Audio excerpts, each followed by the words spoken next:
Hello students, आज हम discuss करने जा रहे हैं chapter 7 production function and returns to a factor. मैंने आपको एक पहले वीडियो भेजी थी, उसमें हमने डिस्कस किया था प्रोडक्शन फंक्शन का meaning, short run production function, long run production function, total product, marginal product और एवरेज प्रोडक्ट का मीनिंग।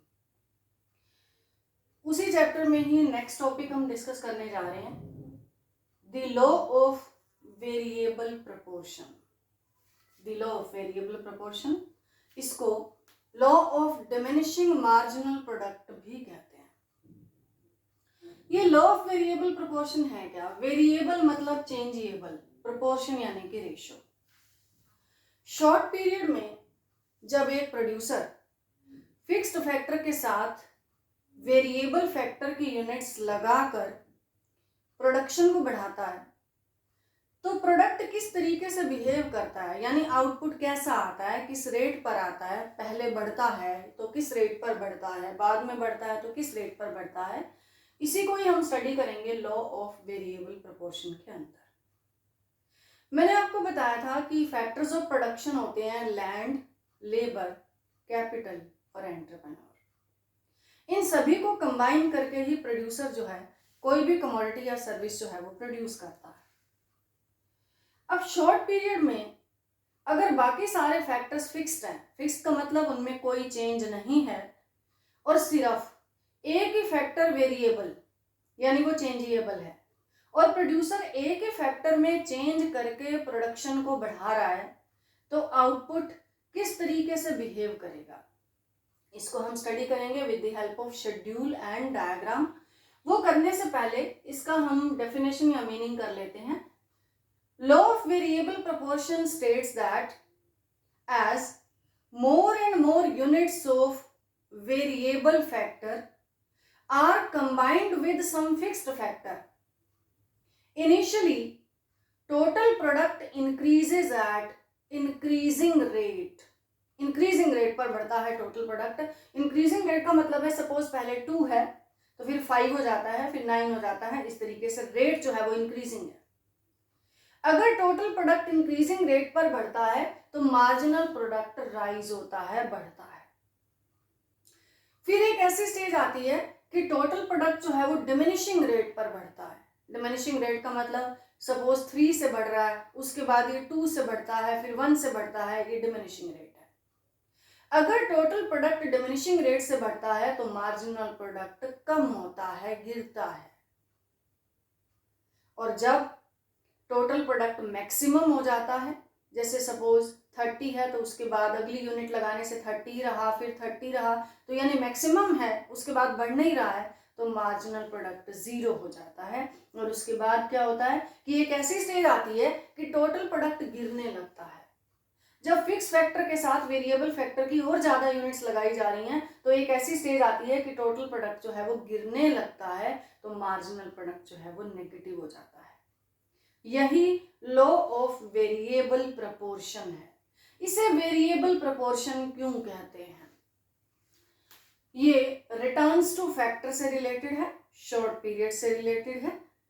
इसको अंडरस्टैंड करने के लिए मैंने शेड्यूल बनाई है। आप शेड्यूल में देख रहे हैं, हमने लिया है लैंड और लेबर, यानी for the sake of simplicity हम 4 फैक्टर्स ऑफ प्रोडक्शन नहीं ले रहे हैं, we are taking just 2 factor of production. 1 factor of production land is fixed and labour is variable. अब फिक्स फैक्टर लिया है land, suppose land is 1 hectare, और producer जो है 1 हेक्टेयर लैंड पर पहला लेबर लगा रहा है, तो जो टोटल आउटपुट आ रहा है वो 2 यूनिट्स आ रहा है। टोटल प्रोडक्ट या टोटल आउटपुट जो है वो 2 यूनिट्स आ रहा है, इसको हम यूनिट्स में ले रहे हैं। इसके बाद प्रोड्यूसर उसी 1 हेक्टेयर लैंड पे, क्योंकि लैंड इज फिक्स फैक्टर, इसमें चेंज नहीं कर रहा है, चेंज किस में कर रहा है वो वेरिएबल फैक्टर लेबर है, यानी वो पहला लेबर उसने लगाया तो टोटल प्रोडक्ट 2 यूनिट्स का हुआ। अब उसने क्या किया, उसी फिक्स्ड फैक्टर पर सेकेंड लेबर लगाया। अब आप क्या देख रहे हो, इनका जो रेशो है, पहले 1:1 है, फिर 1:2 है, 1:3 है, ये रेशो या प्रोपोर्शन जो है वेरिएबल हो रहा है, ये चेंज हो रहा है। अब सेकंड लेबर लगाने से टोटल प्रोडक्ट यानी 2 लेबरर्स का फिक्स्ड फैक्टर के साथ टोटल प्रोडक्ट जो है वो 5 यूनिट्स का हो गया है। ये 2 से 4 नहीं हुआ है, 2 से 5 हुआ है। इसके बाद प्रोड्यूसर फिर 1 हेक्टेयर लैंड पर 3rd यूनिट लगा रहा है लेबर की, तो टोटल प्रोडक्ट जो है वो 9 हो गया है। आप देख रहे हैं स्टार्टिंग में टोटल प्रोडक्ट जो है वो इंक्रीजिंग रेट पर बढ़ रहा है। पहले 2 है, उसके बाद 5 हुआ, 5 के बाद 9 हुआ। यहाँ आप देख रहे हो 3 का डिफरेंस है, यहाँ आप देख रहे हो 4 का डिफरेंस है। तो ये जो स्टेज है 3 यूनिट्स तक, इसमें आप देख रहे हैं कि मार्जिनल प्रोडक्ट है स्टार्टिंग में 2, फिर है 3, फिर है 4, यानी मार्जिनल प्रोडक्ट राइज हो रहा है। When total product increases at increasing rate, rate increasing है, पहले 2 है, 2 के बाद देखिए 3 से बड़ा है, 3 के बाद देखिए ये 4 से बड़ा है। जो बढ़ने का रेट है वो सेम नहीं है, 2 से 4 और 4 से 6 नहीं हुआ, ये 2 से 5 हुआ और 5 से 9 हुआ, यानी जो रेट है बढ़ने का वो इंक्रीजिंग है। अगर टोटल प्रोडक्ट इंक्रीजिंग रेट से बढ़ता है तो मार्जिनल प्रोडक्ट राइज होता है, बढ़ता है, बढ़ रहा है, देख रहे हैं आप 2, 3, 4। इसके बाद भी प्रोड्यूसर 1 हेक्टेयर लैंड पे 4th लेबरर लगा रहा है। अब टोटल प्रोडक्ट देखिए राइज तो हो रहा है, 9 से 12 तो हो रहा है, लेकिन डिमिनिशिंग रेट पर। पहले 4 से बढ़ा था, 5 से 9 हुआ था, अब 9 से 12 हुआ है, अब 3 यूनिट से बढ़ा है। अगली यूनिट लगाई जाती है लेबर की, तो ये 14 हो गया है, अब देखिए 2 से बढ़ा है। अगली यूनिट लगाई जाती है तो 15 हो गया है, इसका मतलब टोटल प्रोडक्ट 1 से बढ़ा है। तो ये जो चीज है 9 के बाद 12, 12 के बाद 14, 14 के बाद 15, ये जो स्टेज है इसे कहेंगे हम diminishing returns to a factor, यानी total product is rising but at diminishing rate, at decreasing rate, जो बढ़ने का रेट है वो नीचे जा रहा है। If total product rises eight diminishing rate, marginal product decreases, marginal product देखिए कम हो रहा है, 4 से 3 हुआ, 3 से 2 हुआ, 2 से 1 हुआ। अब आगे क्या है, प्रोड्यूसर इसी 1 हेक्टेयर लैंड पर, 1 हेक्टेयर लैंड इज फिक्स्ड, ये फिक्स्ड फैक्टर है, इसमें शॉर्ट पीरियड में कोई चेंज नहीं हो सकता। वो लैंड का एरिया बढ़ा नहीं रहा, लैंड का एरिया तो फिक्स ही है, सिर्फ लेबर को बढ़ाकर ही प्रोडक्शन बढ़ाया जा रहा है। अब अगली यूनिट लगाई जा रही है तो टोटल प्रोडक्ट देखिए 15 के बाद 15 ही रहा, ये और नहीं बढ़ा, यानी टोटल प्रोडक्ट यहाँ पर मैक्सिमम है। जहां टोटल प्रोडक्ट मैक्सिमम है वहां पर मार्जिनल प्रोडक्ट 0 है। लास्ट वीडियो में मैंने आपको बताया था मार्जिनल प्रोडक्ट को फाइंड आउट कैसे करना है। बाद वाली यूनिट में से हम पहले वाली यूनिट माइनस करते हैं तो टोटल प्रोडक्ट मार्जिनल प्रोडक्ट आ जाता है। अब 2 से पहले है ही नहीं, सपोज हम लेबर 0 लगाते तो टोटल प्रोडक्ट भी 0 होता, तो 2 में से हम 0 माइनस करते तो मार्जिनल प्रोडक्ट 2 आ रहा है। 5 में से 2 माइनस किया तो 3, और 9 में से 5 माइनस किया तो 4, इस तरीके से, यानी बाद वाली यूनिट में से हम पहले वाली यूनिट का टीपी माइनस करते हैं तो हमारे पास आता है मार्जिनल प्रोडक्ट। यहां पर आप देख रहे हैं 7th यूनिट लगाने से टोटल प्रोडक्ट 15 है, 6th यूनिट लगाने पर भी टोटल प्रोडक्ट 15 है, तो यहाँ टोटल प्रोडक्ट जो है वो मैक्सिमम है। 15 में से 15 माइनस किया तो मार्जिनल प्रोडक्ट जो है वो 0 आ रहा है। इसके बाद 8th यूनिट लगाने से क्या हुआ कि टोटल प्रोडक्ट गिरने लग गया है, 15 से 14 हो गया है। अगर टोटल प्रोडक्ट गिरने लग गया है तो आप 14 में से 15 को माइनस करते हैं तो मार्जिनल प्रोडक्ट क्या आता है, -1 आता है, यानी कि नेगेटिव आता है। So there are 3 stages of production. First one is increasing returns to a factor when total product increases at increasing rate and marginal product increases. Second stage is diminishing returns to a factor when total product increases at diminishing rate and marginal product decreases. इसके बाद है negative returns to a factor की stage. यहां पर आप देख रहे हैं कि टोटल प्रोडक्ट मैक्सिमम है तो मार्जिनल प्रोडक्ट 0 है। इसके बाद टोटल प्रोडक्ट गिरने लग गया है और मार्जिनल प्रोडक्ट नेगेटिव हो गया है। These are 3 stages of production and this is also called law of variable proportions। ये proportion जो है फिक्स फैक्टर का, वेरिएबल फैक्टर का, ये चेंजेबल है, ये सेम नहीं है, ये वेरिएबल है।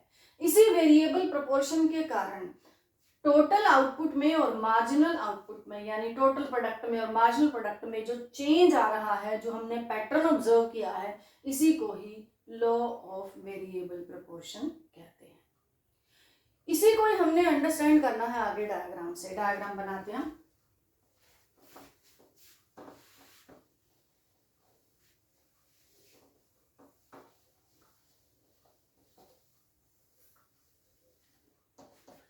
डायग्राम बनाने के लिए आप एक ही डायग्राम के दो सेगमेंट बना लेंगे, X axis Y axis. Similarly नीचे वाले में भी ये एक्स एक्सिस है और वाई एक्सिस है।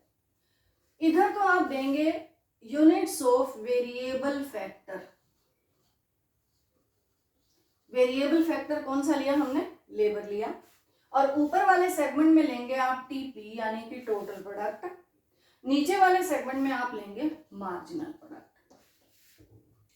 आप चाहें तो बिल्कुल जो हमने पहले शेड्यूल बनाई थी उसके अकॉर्डिंग आप डायग्राम बना सकते हैं, लेकिन शेड्यूल के अकॉर्डिंग अगर आप नहीं भी बनाते हैं, अगर आपको कर्व बनाना ऐसे याद होता है कि किस तरीके से बनाना है तो आप वो भी बना सकते हैं। स्टार्टिंग में देखिए कि वेरिएबल फैक्टर की यूनिट, सपोज लेबर जो है वो यहाँ पर है, एक्स एक्सिस पर है, और आउटपुट की यूनिट्स जो है वो यहाँ पर है। पहला लेबर लगाया, दूसरा लगाया, तीसरा लगाया, इस तरीके से आप लिख सकते हैं। अब ये जो टोटल प्रोडक्ट का जो हमने डेटा लिया था 2, 5, 9, अगर हम टोटल प्रोडक्ट का डेटा लेबर के हिसाब से यहाँ पर पॉइंट लगाते हैं तो जो उन पॉइंट्स को ज्वाइन करने से जो कर्व बनेगा it will be like this.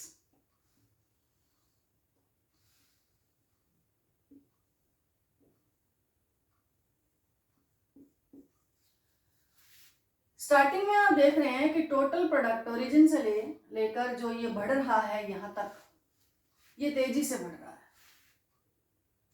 TP increases at increasing rate, इसको आप पॉइंट ए भी दे सकते हो। हमने शुरू में देखा था जब फिक्स फैक्टर के साथ वेरिएबल फैक्टर की यूनिट लगाई जा रही है तो TP increases at increasing rate, तो आपने शुरू में इस कर्व को तेजी से बढ़ता हुआ दिखाना। उसके बाद ये राइज तो हो रहा है लेकिन धीरे धीरे डिमिनिशिंग रेट पर राइज हो रहा है। क्या चीज? Total product. यहां पर आप देख रहे हैं, इसको आप बी पॉइंट दे सकते हैं कि यहां पर टोटल प्रोडक्ट जो है वो मैक्सिमम है और उसके बाद टोटल प्रोडक्ट गिरने लग गया है।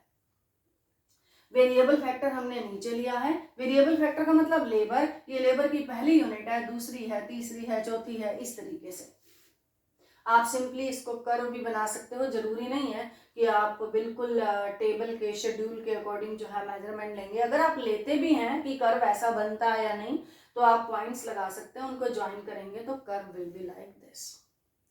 अब 3 स्टेजेस हैं। पहली स्टेज तो वहां पर है जहां ये ए हमने पॉइंट लगाया है जब टोटल प्रोडक्ट इंक्रीजिंग रेट पर बढ़ रहा है, और दूसरा जो है परपेंडिकुलर यहां डाल लीजिए आप नीचे वाले डायग्राम में जहां पर टोटल प्रोडक्ट जो है वो मैक्सिमम है। ये फर्स्ट स्टेज है और ये सेकंड स्टेज है और ये थर्ड स्टेज है। फर्स्ट स्टेज अभी हमने डिस्कस किया, increasing returns to a factor. Second stage जो है वो diminishing returns to a factor. Third stage जो है वो negative returns to a factor. नीचे वाले डायग्राम में हम शो करते हैं अब एमपी को, यानी मार्जिनल प्रोडक्ट को। When TP increases at increasing rate up to point A, तो marginal product increases, बढ़ता है, राइज हो रहा है स्टार्टिंग में मार्जिनल प्रोडक्ट जब वेरिएबल फैक्टर की यूनिट्स लगाई जा रही है। यहां आप इसको C नाम भी दे सकते हैं इस पॉइंट को।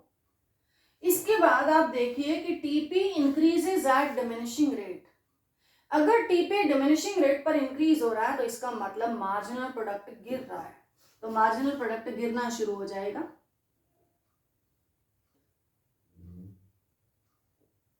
यहां पर आप देखिए कि टोटल प्रोडक्ट मैक्सिमम है तो मार्जिनल जो है वो 0 है। अभी हमने शेड्यूल में किया था 14 के बाद 15 हुआ, 15 के बाद फिर 15 हुआ, यानी यहाँ ये 15 वाली सिचुएशन है कि टोटल प्रोडक्ट मैक्सिमम है तो मार्जिनल प्रोडक्ट क्या हो जाएगा? 0 हो जाएगा। यहां पर बिल्कुल एक्स एक्सिस को टच कर रहा है एमपी कर्व। इसको आप डी पॉइंट दे सकते हो। बी पॉइंट के बाद जब टोटल प्रोडक्ट गिरने लग गया है, यानी प्रोड्यूसर फिक्स्ड फैक्टर के साथ वेरिएबल फैक्टर की और यूनिट लगा रहा है, तो total product tends to fall. When total product falls, marginal product becomes negative. Zero के बाद आप एक्स एक्सिस से नीचे ले आएंगे और यहां लिख देंगे आप एमपी, यानी मार्जिनल प्रोडक्ट. तो ये 3 स्टेजेस हमने की डायग्राम के थ्रू भी. इंपॉर्टेंट क्वेश्चन है ये. पहली स्टेज में increasing returns to a factor. Increasing returns to a factor means total product increases at increasing rate and marginal product also increases. In the second stage, total product increases at diminishing rate and marginal product decreases. In third stage, total product tends to fall, is falling, and marginal product becomes negative. अब हम करेंगे इसके causes. जो first stage है increasing returns to a factor, उसके क्या causes हैं और diminishing returns to a factor के क्या कॉजेज हैं. Increasing returns to a factor का मतलब है कि प्रोड्यूसर जब फिक्स फैक्टर के साथ वेरिएबल फैक्टर की यूनिट्स लगा रहा है तो टोटल प्रोडक्ट इंक्रीजिंग रेट पर बढ़ रहा है. 2 से 5 हुआ, 5 से 9 हुआ, आगे भी हम दिखा सकते हैं 9 से 15 हुआ, या इस तरीके से हम दिखा सकते हैं इसमें. तो ऐसा होता क्यों है, इसके कारण क्या है, हम कर रहे हैं causes of increasing returns to a factor. पहला इसका कॉज है fuller utilisation of fixed factor. Causes of increasing returns to a factor.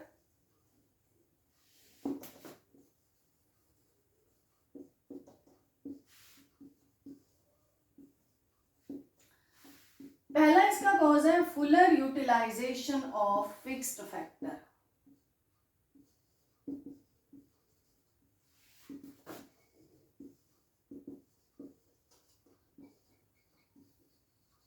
जब स्टार्टिंग में फिक्स्ड फैक्टर के साथ वेरिएबल फैक्टर की यूनिट्स लगाई जाती हैं तो फिक्स्ड फैक्टर अंडर यूटिलाइज्ड होता है, यानी उसका पूरा यूज नहीं होता है.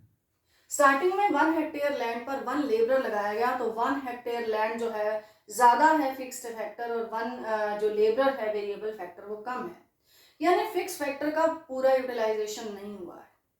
फिर दूसरा लेबर लगाया जाता है तो फिक्स फैक्टर का थोड़ा यूटिलाइजेशन बढ़ जाता है. फिर थर्ड लगाया जाता है, फोर्थ लगाया जाता है, तो उसका फुलर यूटिलाइजेशन होने लग जाता है.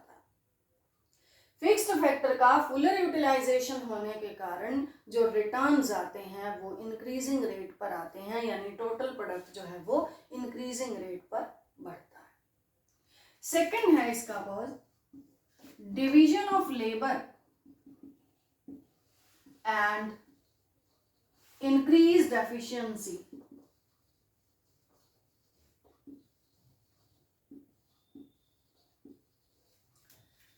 जब पहला लेबरर आया तो सारे काम वही कर रहा था, तो उसको किसी भी काम में स्पेशलाइजेशन नहीं था.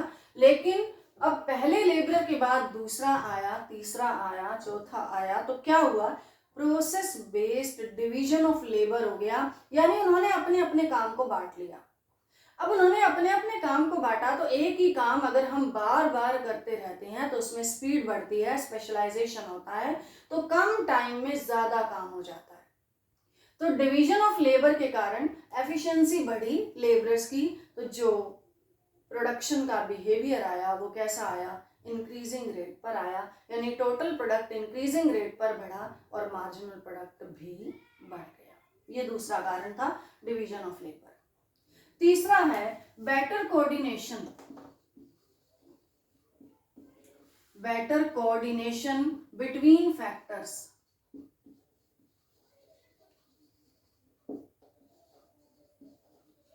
स्टार्टिंग में फिक्स्ड फैक्टर ज्यादा है और वेरिएबल फैक्टर कम है. फिर क्या हुआ कि वेरिएबल फैक्टर की और यूनिट्स लगाई गई, सेकंड यूनिट लगाई गई, थर्ड यूनिट लगाई गई, एक एक करके जो है वेरिएबल फैक्टर को बढ़ाया गया. तो इनके जो बीच का कोऑर्डिनेशन है, फिक्स्ड फैक्टर और वेरिएबल फैक्टर के बीच का जो कोऑर्डिनेशन है, जो रेशो है, वो इम्प्रूव हो गया. तो इसलिए जो प्रोडक्शन आया वो इंक्रीजिंग रेट पर आया, टीपी इंक्रीजिंग रेट पर बढ़ा और मार्जिनल प्रोडक्ट भी बढ़ा. तो ये तीनों थे कॉजेज इसके increasing returns to a factor के. पहला fuller utilisation of fix factor, दूसरा डिवीजन ऑफ लेबर और तीसरा बेटर कोऑर्डिनेशन बिटवीन फैक्टर्स। अब हम कर रहे हैं causes of diminishing returns to a factor कि इंक्रीजिंग के बाद जो डिमिनिशिंग रिटर्न्स मिलते हैं उसके क्या कारण है, वो क्यों मिलते हैं।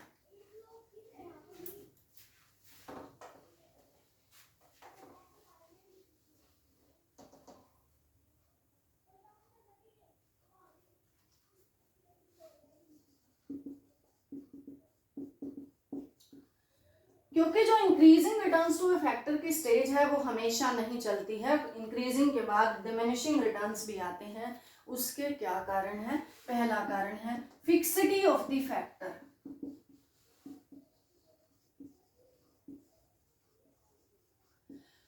फिक्सिटी ऑफ द फैक्टर का मतलब है जो फिक्स्ड फैक्टर है वो तो फिक्स्ड ही है, वो बढ़ नहीं सकता है, क्योंकि शॉर्ट पीरियड में प्रोड्यूसर प्रोडक्शन को बढ़ा रहा है, तो शॉर्ट पीरियड इतना कम पीरियड होता है कि वो फिक्स्ड फैक्टर को एनलार्ज नहीं कर सकता है। तो फिक्स्ड फैक्टर तो फिक्स्ड ही है, वो नहीं बढ़ सकता। और फिक्स्ड फैक्टर के साथ वेरिएबल फैक्टर की और ज्यादा यूनिट्स लगाई जा रही हैं, तो जो फिक्स्ड फैक्टर है वो ओवर बर्डनड हो जाता है, उसका ओवर यूटिलाइजेशन हो जाता है। इसलिए हो सकता है उसमें वियर एंड टीयर होती हो। जैसे एक मशीन है, एक मशीन में मैक्सिमम जो है हम एक दिन में अगर 18 घंटे काम ले सकते हैं और उसके बाद भी उस पर लेबर बिठाकर उससे 20 घंटे काम लिया जा रहा है, 22 घंटे काम लिया जा रहा है, तो उसमें वियर एंड टीयर होगी, उसमें खराबी आएगी। तो वियर एंड टीयर की वजह से हो सकता है 2 दिन मशीन जो है वो बंद पड़ी रह जाए, तो इसकी वजह से रिटर्न्स कैसे आएंगे? डिक्रीजिंग आएंगे। तो फिक्स्ड फैक्टर फिक्स्ड ही है। अगर इसके साथ एक आइडियल रेशो के बाद हम जो है वेरिएबल फैक्टर की यूनिट्स और लगाते हैं तो ये ओवर बर्डन हो जाता है, तो जो रिटर्न्स आते हैं वो गिरते हुए आते हैं, वो डिक्रीजिंग आते हैं। दूसरा कारण है imperfect factor substitutability. Imperfect factor सब्स्टिट्यूएबिलिटी।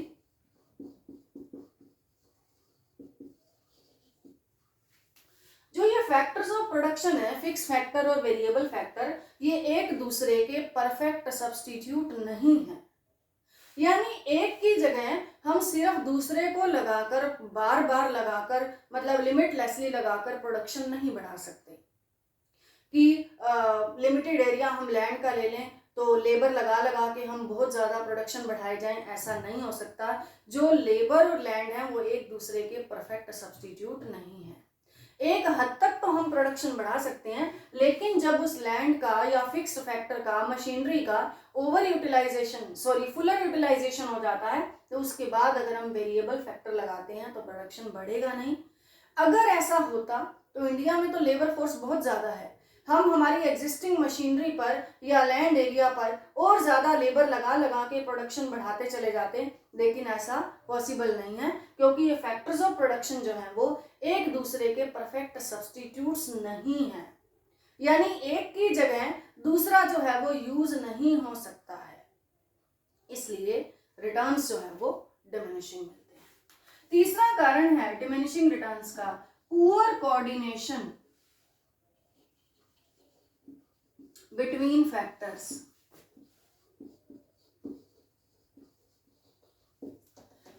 जब फिक्स्ड फैक्टर का और वेरिएबल फैक्टर का आइडियल रेशियो इस्टेब्लिश हो जाता है, उसके बाद भी प्रोड्यूसर क्या कर रहा है कि फिक्स्ड फैक्टर के साथ वेरिएबल फैक्टर की और ज़्यादा यूनिट्स लगाकर जो है प्रोडक्शन बढ़ा रहा है, तो आइडियल रेशियो होने के बाद भी क्या होता है कि फिक्स्ड फैक्टर बहुत ज़्यादा यूटिलाइज हो जाता है, तो उन दोनों का जो रेशियो है फिक्स फैक्टर और वेरिएबल फैक्टर का वो अच्छा रेशियो नहीं रहता है। फिक्स्ड फैक्टर कम पड़ता है, वेरिएबल फैक्टर जो है वो बहुत ज़्यादा हो जाता है, तो इस पुअर कोऑर्डिनेशन के कारण भी डिमिनिशिंग रिटर्न्स मिलते हैं। यानी फिक्स फैक्टर और वेरिएबल फैक्टर का रेशियो जब बिगड़ गया तो रिटर्न्स कैसे आते हैं? गिरते हुए आते हैं, डिमिनिशिंग आते हैं। अब तीसरी स्टेज मैंने आपको बताई थी नेगेटिव रिटर्न्स। तो नेगेटिव रिटर्न्स के भी यही कारण है। नेगेटिव रिटर्न्स वैसे स्पेसिफाई नहीं किया होता है अलग से कि इसके क्या कारण है, उसके भी यही कारण है, ये कि बहुत ज़्यादा हो जाते हैं, ये ओवर पावर कर जाते हैं, इसलिए नेगेटिव रिटर्न्स मिलते हैं। अब हम आगे करने जा रहे हैं इसी लॉ ऑफ वेरिएबल प्रोपोर्शन की क्या अजम्पशंस हैं, क्या मान्यताएं हैं। हम ये लॉ करने से पहले कुछ चीजें जो है वो मानकर चलेंगे कि अगर ऐसा होगा, ऐसा हम मानकर चलेंगे तो ही ये लॉ जो है ऑपरेट होगा, अदरवाइज नहीं होगा। एजम्पशंस में पहली एजम्पशन तो ये है कि जो रेशो है, फैक्टर रेशो जो है वो वेरिएबल होगा। किसका फैक्टर रेशो? फिक्स्ड फैक्टर और वेरिएबल फैक्टर का जो रेशो है वो वेरिएबल होगा, यानी एक फैक्टर फिक्स्ड है और दूसरा फैक्टर वेरिएबल है। फिक्स्ड फैक्टर के साथ वेरिएबल फैक्टर के यूनिट्स को अगर हम और ज्यादा लगाएंगे तो ये फैक्टर रेशो वेरी होगा, चेंज होगा। दूसरा, जो वेरिएबल फैक्टर की यूनिट्स हैं यानी कि सारे लेबरर्स हैं, they are homogeneous, they are equally efficient. Homogeneous variable factor units, सारे लेबरर्स जो हैं वो होमोजीनियस हैं, इक्वली एफिशिएंट हैं। ऐसा नहीं है कि शुरू वाले लेबरर्स जो है वो ज्यादा एफिशिएंट थे तो उनके कारण इंक्रीजिंग रिटर्न्स मिले और बाद वाले लेबरर्स आए वो कम एफिशिएंट थे तो हमें डिमिनिशिंग रिटर्न्स मिले। ऐसा नहीं है, ये इक्वली एफिशिएंट है। बाद में तो हमें डिमिनिशिंग रिटर्न्स क्यों मिले, अभी अभी मैंने आपको इसके कारण बताए थे, तो वो वाले कारण आएंगे। तो ये हम चीजें मान के चलेंगे एजम्पशंस कि फैक्टर रेशो एक तो चेंज होता है, कांस्टेंट नहीं रहता है, और दूसरा होमोजीनियस वेरिएबल फैक्टर यूनिट्स होती है। इसके बाद है पोस्टपोनमेंट ऑफ लॉ। किस लॉ को हम पोस्टपोन कैसे कर सकते हैं? इस लॉ को हम पोस्टपोन ऐसे कर सकते हैं कि या तो टेक्नोलॉजी में कोई चेंज आ जाए, जो लेटेस्ट टेक्नोलॉजी आती है वो कम इनपुट्स लगाकर भी ज्यादा आउटपुट दे सकती है या सेम इनपुट लगाकर भी ज्यादा आउटपुट दे सकती है। लेकिन हम ने इसके शुरू में ही माना था कि टेक्निक जो है वो कांस्टेंट रहेगी, तो इस लॉ को तभी पोस्टपोन किया जा सकता है, यानी आगे जो है वो स्थगित किया जा सकता है जब टेक्नोलॉजी में कोई चेंज आए। दूसरा, या फिर फिक्स्ड फैक्टर का कोई सब्स्टिट्यूट ढूंढ लिया जाए। फिक्स्ड फैक्टर जैसे कि लैंड है या फिर मशीनरी है या कुछ और है या बिल्डिंग है, इसका कोई सब्स्टिट्यूट ढूंढ लिया जाए जो कि बहुत कम होता है। अगर इम्पॉसिबल नहीं है तो काफी रेयर होता है कि हम फिक्स्ड फैक्टर का सब्स्टिट्यूट ढूंढ लें और इस लॉ को पोस्टपोन कर दें। पोस्टपोन करने का मतलब है कि हमें डिमिनिशिंग रिटर्न्स और नेगेटिव रिटर्न्स जो हैं वो ना मिले। तो ये दो बातें हैं जिससे ये लॉ जो है पोस्टपोन हो सकता है। अब लास्ट में एक टॉपिक रहता है कि टीपी, एमपी और एपी का क्या रिलेशनशिप है। टोटल प्रोडक्ट, एवरेज प्रोडक्ट और मार्जिनल प्रोडक्ट का क्या रिलेशनशिप है। अभी अभी हमने शेड्यूल बनाई थी और डायग्राम जो बनाया था वो टोटल प्रोडक्ट और मार्जिनल प्रोडक्ट का बनाया था। तो अब हम टीपी, एपी और एमपी तीनों का ही डायग्राम बनाते हैं और शेड्यूल बनाते हैं। शेड्यूल में मैंने फिक्स्ड फैक्टर लिखा लैंड, और उसके बाद मैंने लिखा लेबर, फिर लिखा टीपी, फिर एमपी और उसके बाद एपी। लैंड हमने 1 हेक्टेयर ली, लेबर 1 2 3 4 इस तरीके से लिया, और टीपी 2 5 9 12 14 15 15 और 14 ऐसे लिया। और जो मार्जिनल प्रोडक्ट है वो क्या आया, 2 3 4 3 2 1 0 -1। अब एपी यानी कि एवरेज प्रोडक्ट, जब टोटल प्रोडक्ट को हम लेबर से डिवाइड कर देते हैं तो एवरेज प्रोडक्ट आ जाता है। मैंने आपको पहले पिछली वीडियो में बताया था।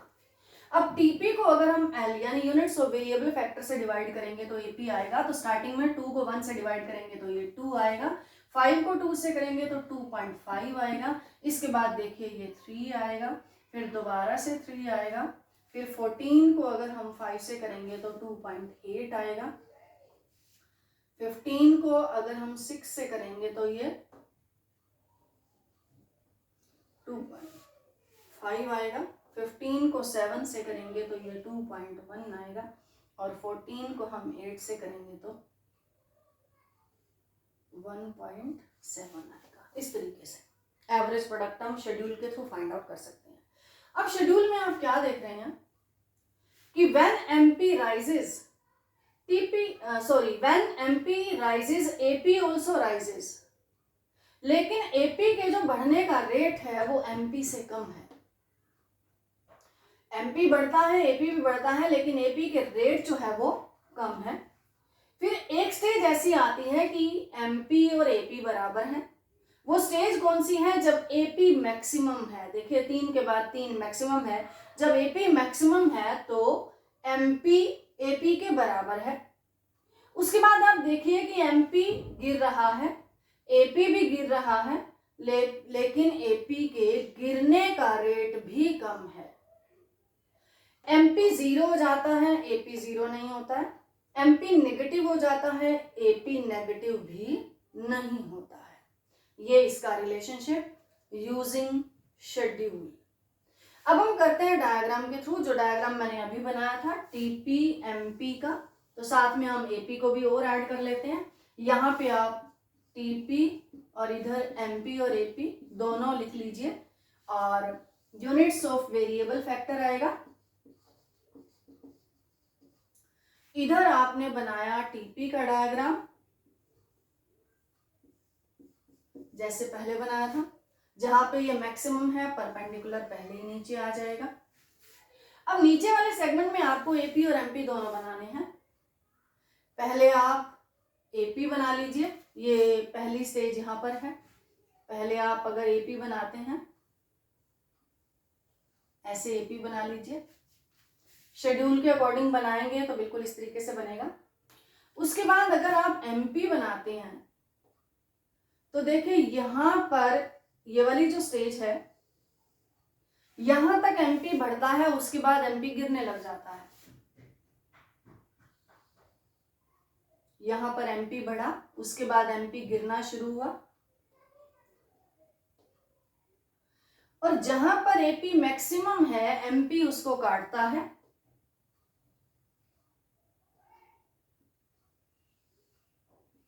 ऐसे बनाएंगे आप। यहां पर आपने एमपी को 0 दिखाना है। एपी के मैक्सिमम पर एमपी ने काटा है, और यहां पर देखिए 0, क्योंकि ये सेकंड स्टेज टीपी मैक्सिमम है, एमपी 0 है। इसके बाद एमपी नेगेटिव हो रहा है। अब इन दोनों में क्या रिलेशनशिप है? When AP rises MP also rises. MP के बढ़ने का रेट ज्यादा है तभी एमपी ऊपर है, और जब एपी गिर रहा है तो एमपी भी गिर रहा है, लेकिन एमपी के गिरने का रेट भी ज्यादा है, तभी देखिए कर्व इसके लेफ्ट साइड में है। When AP falls, MP also falls, but falls rapidly, ज्यादा तेजी से गिर रहा है। तीसरी बात, MP कर्व कट्स AP, काटता है इसको एट इट्स मैक्सिमम, इसके मैक्सिमम पर काटता है। जहां पर AP मैक्सिमम होता है, शेड्यूल में देखिए जहां पर AP मैक्सिमम है, MP इसके बराबर है, तभी तो ये काट रहा है, तभी तो यहाँ पर दोनों बराबर है। उसके बाद देखिए MP फॉल हो रहा है, एपी फॉल हो रहा है, एमपी भी फॉल हो रहा है, लेकिन एमपी के फॉल होने का रेट भी ज्यादा है। एक और चीज, एमपी पॉजिटिव 0 और नेगेटिव हो सकता है, लेकिन एपी हमेशा पॉजिटिव रहता है। एपी पॉजिटिव क्यों रहता है? क्योंकि टीपी पॉजिटिव है। टीपी 0 या नेगेटिव नहीं हुआ, टीपी पॉजिटिव है, टीपी को हम एल से डिवाइड कर रहे हैं तो एपी आ रहा है, तो एमपी पॉजिटिव 0 और नेगेटिव हो सकता है, लेकिन एपी हमेशा पॉजिटिव रहता है। और टीपी और एमपी का रिलेशनशिप हम ऑलरेडी कर चुके हैं लॉ ऑफ वेरिएबल प्रोपोर्शन में, कि when TP increases at increasing rate MP increases, when TP increases at diminishing rate MP falls, when TP is maximum MP is 0, when TP tends to fall, MP becomes negative. TP और MP का relationship और AP और MP का relationship using schedule और using diagram हमने discuss किया। इसी के साथ ही आपका ये चैप्टर कंप्लीट हुआ।